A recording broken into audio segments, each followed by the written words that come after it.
Hey guys, you might have seen my previous video on this channel talking about the Kindle Paperwhite and comparing it to the Kindle Fire, but there's actually a new Kindle coming out in October by Amazon called the Kindle Voyage. It's basically the updated version of the Kindle Paperwhite, which I happen to have here and like very much, so let's talk about what it's got.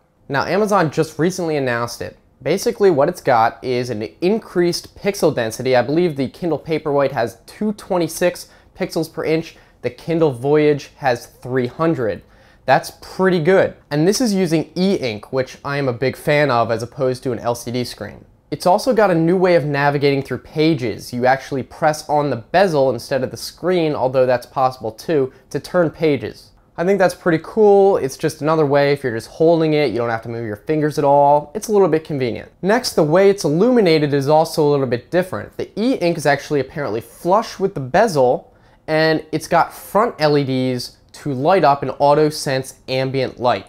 That's really cool, and I think that'll be really useful if you're changing environments a lot. Maybe you're in the car or going in and outside and you're trying to read, and the ambient light's changing a lot. It's also got some more storage. I believe it's 4 gigabytes, 3 gigabytes usable, so 1 gigabyte is reserved for system stuff. Now that might all sound great, but here's the thing, it's about $100 more than the Paperwhite. So you might think, is it worth the upgrade? Honestly, I'm just gonna keep what I have here. I don't really see the benefit. They didn't really say it's got that much more battery life. They mentioned a battery life, but that's without the light on, and you're probably gonna use the light more often than not. And that $100 is gonna turn into $120 when you take away the special features. If you didn't know this already, special features are pretty much advertisements that come pre-installed on the Kindle that basically reduce the price.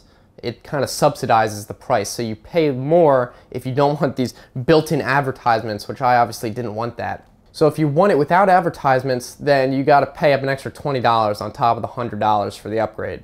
Also, another negative is that it doesn't have an audio jack. I was surprised that the Kindle Paperwhite didn't have this audio jack because I have Audible to listen to audiobooks too, and you know, it would have been really nice to be able to listen to audiobooks if I'm in the car or something, or just didn't feel like reading it off the page, or if I want to switch between the two. So it's kind of a disappointment that they did not include an audio jack. Now the Kindle Fire does have an audio jack, but I personally hate reading off an LCD screen, so I would never buy the Fire, but that's just preference. So I honestly recommend, if you already have a Paperwhite, it's probably not worth the upgrade. But if you don't have any e-reader at all, should you get the Voyage? I'd say if you really like reading and you have a little bit of extra money, go for it. It's never a bad thing to get the latest version. However, if you read occasionally or even often and the Paperwhite's fine and you don't really want to spend $100, it's really not necessary. The Paperwhite is great. I think it's perfect for every use, and the lighting is fine on it. I've never had a problem where I can't read off it. The e-ink's great. So honestly, it's kind of, if you have a little bit of extra money to spend, go for the Voyage. If not, the Paperwhite is totally fine. So if you're interested in buying one of these, I'll put the link in the description so you can see what it's all about, get a little bit more details as they come out. Right now it's open for pre-order, but by the time you might watch this video, it might be on sale. But definitely leave a comment to let me know if you're gonna get this, if you chose the Paperwhite instead, what you guys want, because I'm always interested to hear what you guys' opinion on this. Is it worth it, do you think? Also, don't forget to subscribe, because I try to make new videos all the time, and like the video as well, that always helps. So let me know, and thanks for watching. I'll see you next time.